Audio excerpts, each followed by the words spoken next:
Kenapa diletakkan dalam uh, tajuk ini di penghujungnya adalah merujuk kepada perbuatan yang biasa dilakukan oleh Rasulullah SAW ketika sampai di musafir di waktu malam. Jadi Nabi SAW ketika sampai di waktu malam, maksudnya sampai di luar kota di waktu malam. Dan menjadi kebiasaan Nabi SAW untuk berkemah ataupun menunggu untuk masuk ke dalam kota negeri itu di waktu siang. Tidak masuk di waktu malam. Ini adab. Ya, cara masuk supaya orang yang atau keluarga yang menerima kedatangan itu tidak terkejut dan tidak dikira tak bersedia untuk dalam keadaan tidak bersedia penampilan, keadaan dan sebagainya. Ya. Jadi ketika mana berkemah ataupun di situ, maka solatlah mereka di situ dan subuhnya di situ. Cuma dijadikan umum daripada amalan seorang yang bermusafir itu yang kita sebutkan bahawa doa orang musafir itu tidak ditolak oleh Allah Subhanahu wa taala. Adalah sebab kabulnya doa ada 3 dalam riwayat. Yang pertama adalah dengan sebab musafir. Yang keduanya adalah dengan sebab hujan. Yang ketiganya adalah sebab dizalimi seorang itu. Doanya tidak akan ditolak oleh Allah Subhanahu wa taala, doanya kabul. Sebab tu ambillah peluang khususnya di waktu subuh. Waktu subuh pula waktu yang cukup istimewa yang Nabi SAW sebutkan waktu itu waktu yang barakah. Jadi digabungkan dengan ciri-ciri doa yang dikabulkan itu untuk berdoa dengan doa yang istimewa dan hebat. Sedangkan amalan selepas subuh ni telah pun kita bahaskan sebelum ini, iaitu apa yang diucapkan atau didikirkan oleh Rasulullah SAW. Termasuklah daripada zikir-zikir yang dihimpun oleh para ulama kita, seperti mana Al-Imam Abdullah bin Haddad yang dalam Wirdul Latif. Itu semua adalah zikir-zikir yang diambil dalam Kitabul Adhkar, dalam kitab-kitab ada hadis-hadis yang meriwayatkan tentang bacaan-bacaan Nabi SAW selepas subuh. Dihimpunkan kat situ. Jadi apa yang kita baca dalam Wirdul Latif itu sebenarnya apa yang warid dalam riwayat. Allahumma inni asbahtu asyuruka wa asyudu hamalata arsyika wa malaikataka wa jami'a khalqika annaka antallahu la ilaha illa anta khalaqtani la ilaha anta wa Muhammad abduka wa rasuluk itu disuruh baca 4 kali sebab itu dalam riwayat. Jadi yang kita baca dalam Wirdul Latif itu semua adalah merupakan amalan-amalan Rasulullah SAW. Cuma dihimpunkan oleh para ulama. Sebab tu Imam Haddad untuk mudah kita ni dengan susunan itu kita dah jadi amalan. Sedangkan riwayat itu terpisah-pisah. Ni Nabi baca ni waktu subuh, lepas subuh. Nabi baca ni lepas subuh dari riwayat. Riwayat ni dihimpunkan. Jadi kita dapatlah baca tu secara himpunan tadi. Itu jasanya para ulama kita. Allah. Kalau kita nak kena buka baru nak baca. Apa lagi nak baca ni? Buka pula. Memang tak baca lah. Yang dihimpun tu pun tak baca. Dah mudah dah. Itu kita punya kelemahan. Kan? Tapi kalau dalam musafir lagilah ditambah lagi dengan doa-doa utama. Salah satu daripada keutamaan doa itu adalah memohon kepada Allah Subhanahu wa taala adalah agar Allah SWT memperbaiki agama. Sebab itu sebenarnya yang kita perlu sangat dalam kehidupan ni adalah agama kita dijaga oleh Allah SWT. Sebab yang kita paling kena takut sekali, musibah, balak yang menimpa kepada agama itu yang paling kena takut. Adapun menimpa kepada dunia kita, kehidupan ni, itu normal. Semua orang akan hadapi itu. Tapi kalau menimpa kepada fitnah agama, ini kena takut betul. Maksudnya apa? Boleh menggugat kepada iman, boleh menggugat kepada Islam, bukan tu. Yang ini musibah betul ni. Lepas tu Sayyidina Umar kata, selagi dia tak menimpa kepada agama aku, balak ke ujian ni, aku tetap bersyukur kepada Allah. Orang dulu-dulu, itu yang mereka hadapi.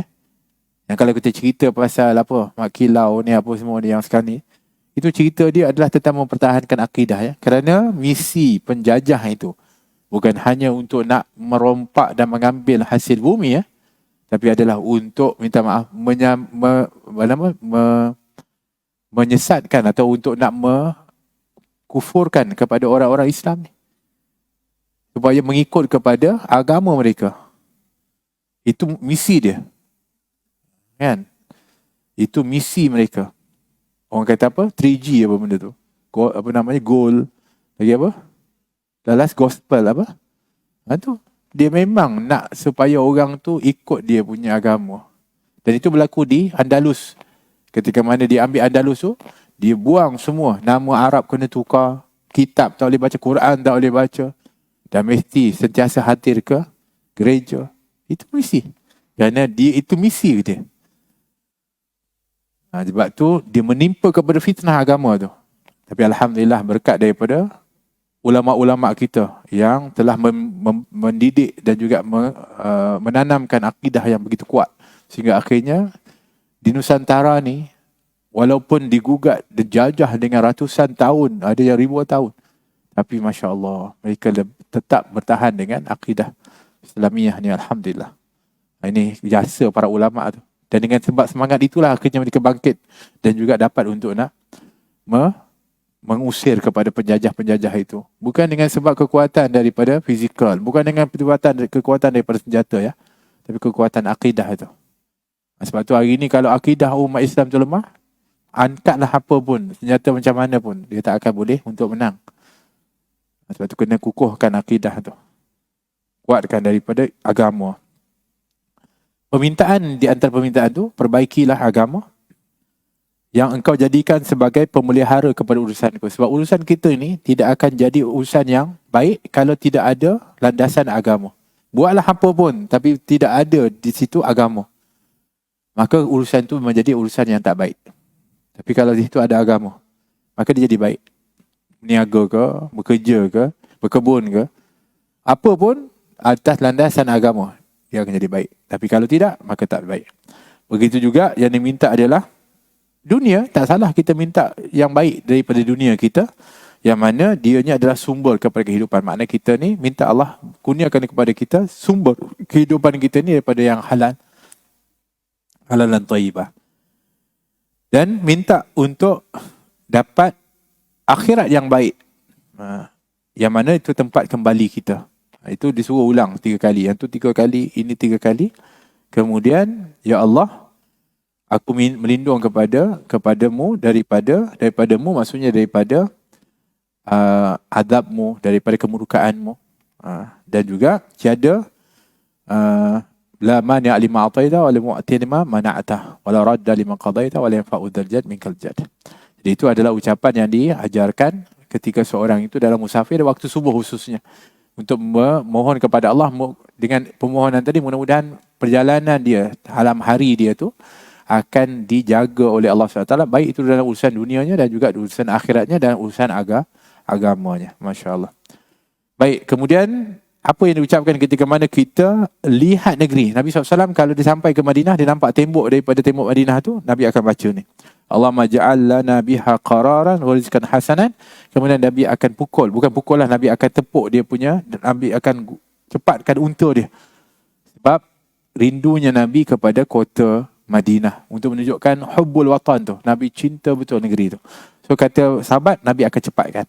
Biasanya Nabi jalan slow. Sampai dekat tembok tu, nampak tembok tu, Nabi akan baca ni, Nabi akan cepatkan. Kerana kecintaan kepada kota Madinah Al-Munawwarah tu.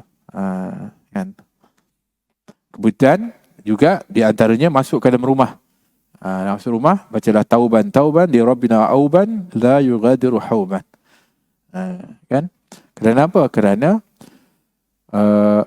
kesalahan-kesalahan yang kita buat, mungkin kita dalam perjalanan tu ada kesalahan. Mata kita memandang, telinga kita mendengar, walaupun kita nak niatnya baik. Jadi ketika sampai masuk ke rumah, mudah-mudahan Allah terima taubat kita. Kesalahan-kesalahan kita diampuni oleh Allah SWT.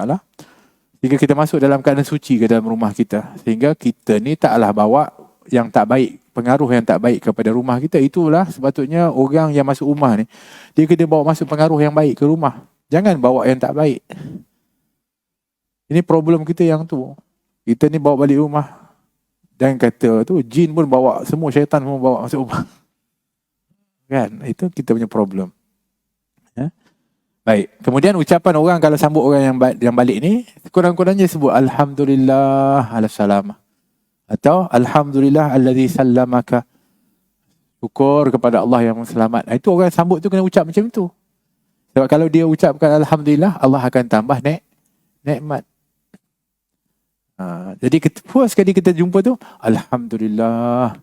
Lepas tu rasanya ucapannya Alhamdulillahi ala salamah atau Alhamdulillahilladzi sallamaka. Alhamdulillah yang telah menyelamatkan kau dalam perjalanan. Kan? Jadi kalau ada orang kata, disebutkan, kita jumpa dengan dia, dia ucapkan kita Alhamdulillahilladzi sallamak atau Alhamdulillah ala salamah. Kita tu didoakan dia dan dia ucapkan syukur. Kita kena, kalau kita pula yang respon pula, yang dia musafir sampai tu, kita kata Allah yusallim alaik. Mudah-mudahan Allah juga berikan keselamatan kepada engkau. Itu balasan dia. Kan? Itu contohlah kalau kita sebutkan. Jadi itu semua adalah merupakan adab-adab yang diajarkan oleh Rasulullah SAW. Kalau kita boleh untuk buat semua ni, maksudnya kita akan jadi sesuatu yang cukup berbahagia betul. Yalah, kita jumpa orang doa kita, ucap kita buat ini, ya Allah, seronoknya hidup kita tu. Ini jumpa, muka pun dah lain macam. Bawa balik apa? Itu tanya dulu. Bawa balik apa? Oleh-oleh apa ada? Dia orang tu selamat dah, Alhamdulillah lah. Tapi yang tanya tu, apa dibawa Allah? Hadiah apa?